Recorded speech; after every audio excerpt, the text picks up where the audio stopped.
So, as many of you guys know, last Sunday, one of our mission teams returned from South Sudan, and so I'd like to invite Uncle Ramon and Soleil up.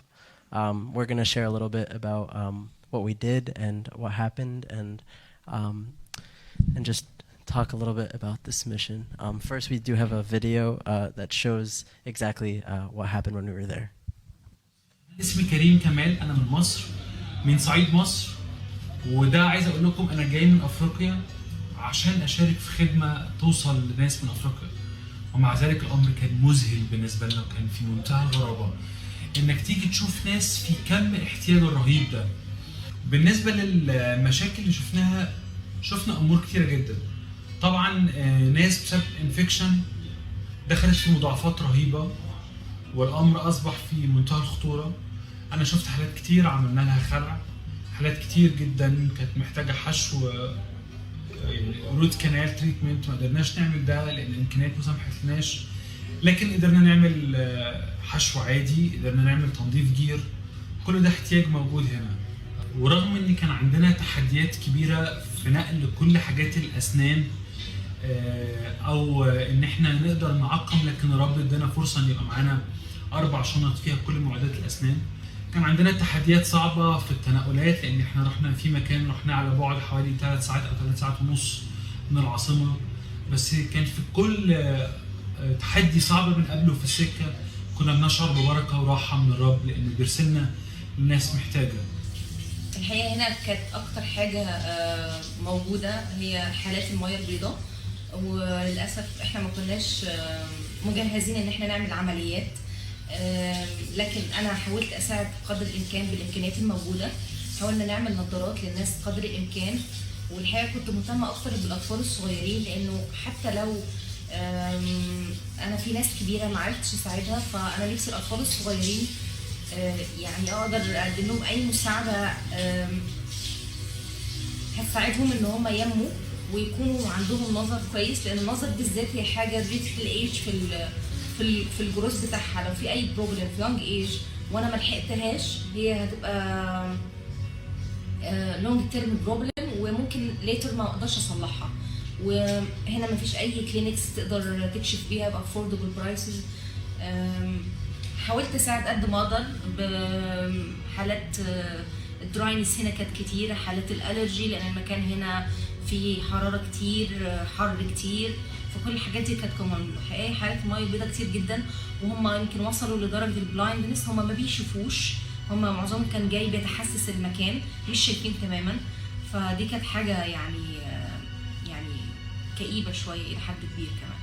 الحاجة الحلوة في الميشن دي إن إحنا كان عندنا عدد جلاسز كبير، والحلو كمان إن هي كانت للفار فيجن والنير فيجن، وكان معانا جهاز كويس جدا بيقدر يقيس الفيجن بتاع البيشنت، بورتابل اوتو ريف، ودي حاجه كانت يمكن ما كانتش متاحه معايا ابدا في كل القوافل اللي طلعتها قبل كده. الحاجه اللطيفه ان احنا قدرنا نعمل فوق ال 600 نظاره للناس الاولد ايج واليونج ايج. واجمل حاجه كانت في القفله انه انت لما بتشوف الشخص لما حقيقي بيشوف هو بيبتسم ابتسامه جميله جدا، دي حاجه ساتيسفاينج جدا ان هو قد ايه هو كان فاكر ان هو شايف بس هو طلع مش شايف ولا حاجه، فدي كانت حاجه فارقه جدا. للاسف هنا الملاريا منتشره جدا، التيفود منتشر جدا، عدوات الجلد منتشره جدا، مشاكل كتير جدا في العظام موجوده وسط المرضى. كان في حاجات بنقدر ندي علاج في وقتي في لحظتها ونساعده بيه زي الملاريا زي التيفود، وكان في حاجات محتاجه متابعه، محتاجه ان احنا نشوفه تاني، محتاج يتابع الحاجه اللي عنده خصوصا الامراض المزمنه. اعتقد انه بكل اسف في اطفال كتير هتموت من غير ما نعرف عنها اي حاجه، لان هو عمره ما يشوف دكتور، انه بعيد جدا عن كل حاجه ومش معاه فلوس انه يجي يكشف او يشوف دكتور. فحالات كتير للاسف المرض هيقضي عليها ومش هنبقى عارفين ليه. يعني الرب كان بيرتب كل حاجه من بدايه ترتيبنا للقفله حتى من خلال القفله، واحنا بنشوف ردود افعال الناس للمحبه اللي احنا جايين نقدمها، ازاي يشوفوا محبه عمليه. كنا لما بنوصل القرى الناس بتزغرط بترحب بينا، وده لان هم عمرهم ما شافوا دكاتره في كرة ما حدش زارها قبل كده من دكاترة أو في ناس عمرهم ما شافوا دكتور كشف عليهم. فدي حاجة رائعة جدا إنه ربنا يستخدمنا إن إحنا نوصل للناس ديت ونقدم لهم محبة عملية. إحنا تقريبا كنا بنشوف كل يوم ما بين 250 حالة لأكثر من 400 حالة في اليوم، وعملنا كلينكس لمدة 9 أيام، فده رقم مهول. فطبعا يعني أنا قلبي ممتن جدا للي عمله ربنا في الوقت ده واستخدامه لينا بامكانياتنا البسيطه وامكانياتنا الضعيفه. نشكر ربنا. انا بفتكر الرؤيه اللي شافها بولس من رجل مجدوني قال له اعبر الينا واعنا. انا شاعر هناك طول الوقت ان في ناس بتصرخ لنا احنا علينا مسؤوليه، اعبروا الينا واعنونا. دي المنطقه الانريتشابل الحقيقي. احنا محتاجين نصلي. بصلي ان ربي يحرك قلوبنا. الاحتياج فوق الوصف. انتوا متخيلين اني بيقابلنا المريض اقول له انا مش هقدر اعمل لك اكتر من خلع في اليوم علشان الجرح صعب. بعد ما بخلع له بيجي بعد نص ساعه يقول لي معلش عشان خاطري ممكن تخلع لي مره تاني. انا اول مره اشوف دكتور اسنان في حياتي مش عارف اشوف تاني ولا لا. احنا بكل اسف وكل الم بنعمل كده. طبعا ده صعب طبيا بس احنا بنحاول نامن نفسنا. وقدام الاحتياج كلنا بنعمل كل حاجه، بنغير جروح، بنحاول نحط كبيره للكسور. وصلي في قلبي ان الرب يرسل فعله. ودايما عايز نبص على الايه دي، انا حصاد كثير ولكن الفعله قليلون. عايزين نصلي نطلب من رب الحصاد ان يرسل فعله الحصاد. ربي يبارككم.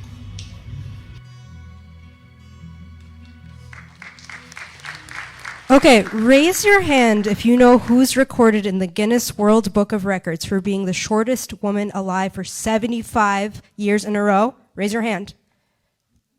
Yes, Uncle Riot. Yes, correct. Teta Alberta Rafael, my Teta. Good memory, good job.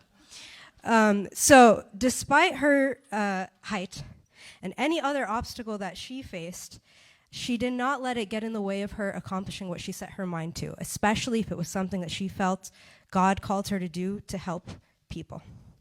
Now, I will be honest with you that although Teta's words to me always were, Soleil, when there's a will, there's a way.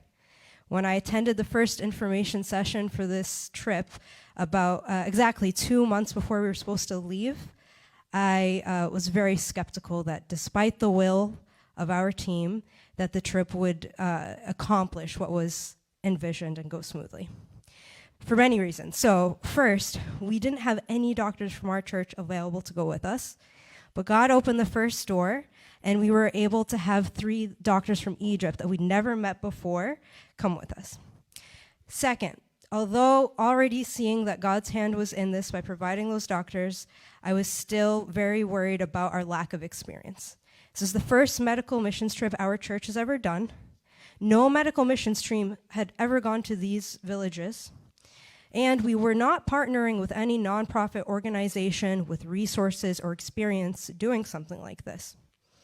And we never worked with these doctors before. What would the team dynamic be like? I thought it would be chaos, even getting through 30 patients.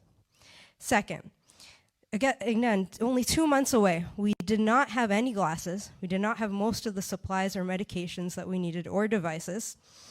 And then third, let's say we got everything. Alhamdulillah, we got everything. Let's see if that happens.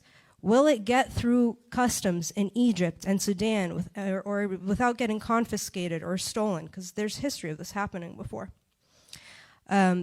Fourth, the next thing that I was worried about is, would we have interpreters with us the whole time? Because Jonathan and I would be the first ones interacting with these patients, getting their information. And as you all know, Arabi bitati makassar awi. And so how is I going to be able to communicate and connect with these people? So at every step of the way, God provided solutions to these problems. First thing, the doctors that we worked with were unbelievable. Jonathan and I and Uncle Ramon, as soon as we got off the plane, we went to these villages and we just fit right in working with these doctors, seeing all these patients very smoothly.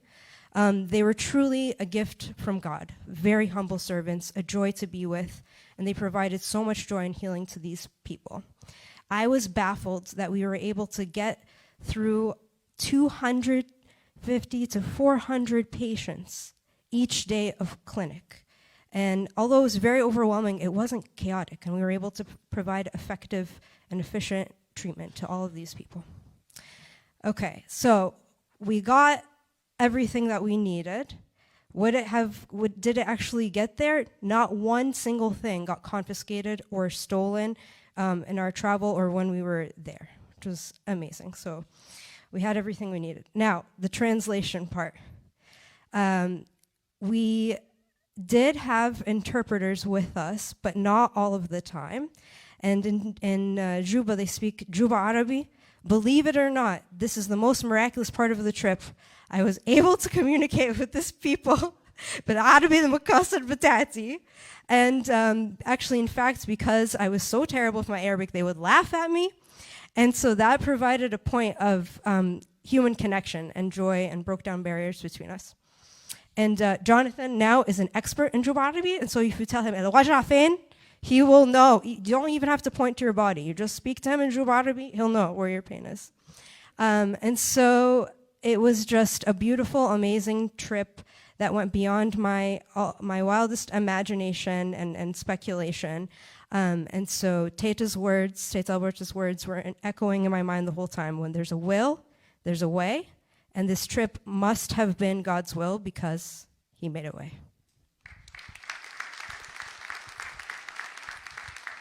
Thank you, Soleil. I just want to add one thing here, actually a couple of things. First of all, I just want to celebrate with you this new generation. Our new generation is like amazing, amazing, amazing. I've seen in Juba, Soleil and Jonathan. I mean, this is from our church. It's a living church. I'm so glad. I'm so grateful for our church. It produces this kind of caliber. They were like the whole day with hundreds and hundreds of kids and adults and sick.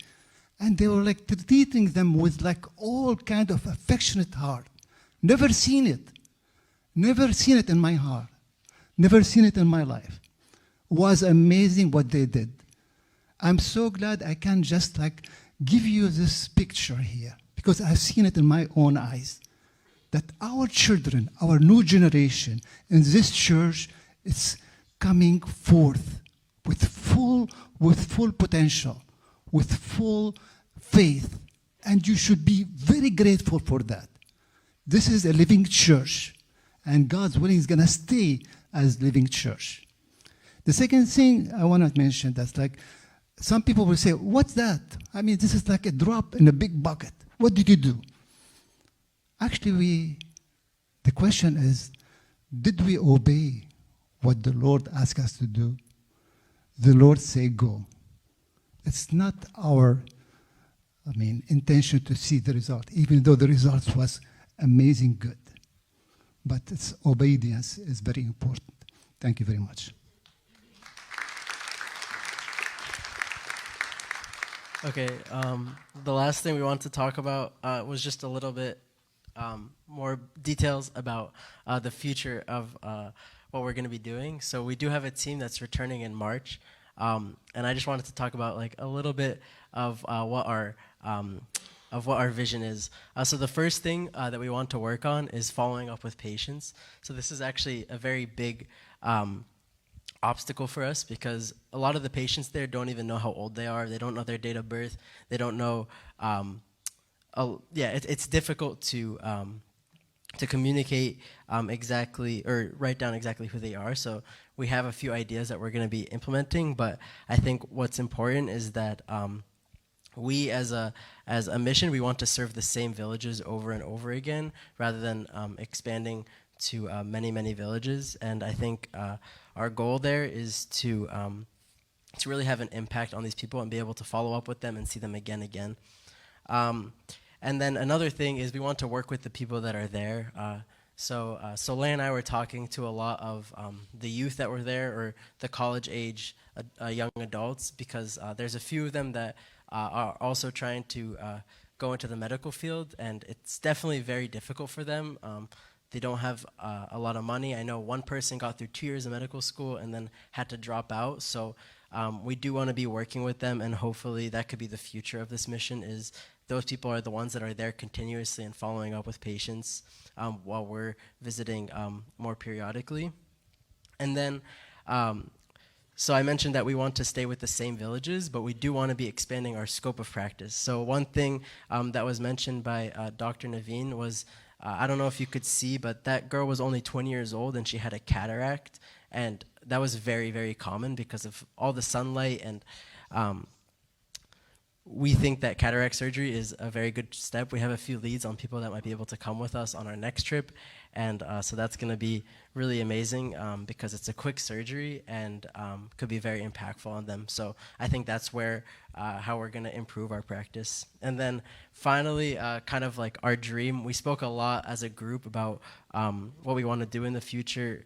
And I think our biggest obstacle is that the people that are living there, they live in remote villages, and they're all unable to come to a clinic. So if we were to set up a clinic in Juba, they wouldn't be able to get there. But then we had the idea of maybe one day we could have a mobile clinic, some sort of a clinic that we can go visit them, and we'll stay with them for several days and be able to provide them a higher level of care. So I just want to say thank you so, so much to everyone who prayed for us, and also everyone who donated and provided medical supplies. And just all your support is really, really important to us and meaningful, and we want to just say thank you.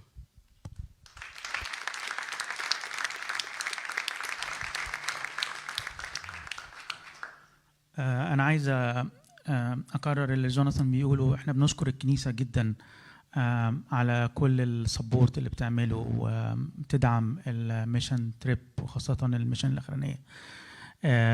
اللي عايز أقوله إنه كل مرة بيبقى فيه تحدي وإحنا من جو أهيد يعني فيسنج التحدي ده، بيبقى بس عشان حاجتين: إحنا مصدقين قوي في ربنا ومصدقين في الكنيسة قوي قوي. يعني اللي ربنا بيكلمنا فيه في آخر سنة إنه زي ما مردخاي كان بيقول لإستر كده، إنه ليوم مثل هذا كل حد فينا ليوم مثل هذا يسدد الاحتياج العظيم ده، والبركة موجودة. فيا إما هنختار ناخد البركة دي بالتحدي ده، يا إما ممكن يستخدم ناس تانية. لكن أنا شايف إن الرب عايز يستخدمنا بكل إمكانياتنا ونسدد الاحتياج في التحدي الصعب ده. إحنا مصدقين في ربنا ومصدقين في الكنيسة. إحنا بنشكر ربنا قوي من أجل الكنيسة دي. آمين.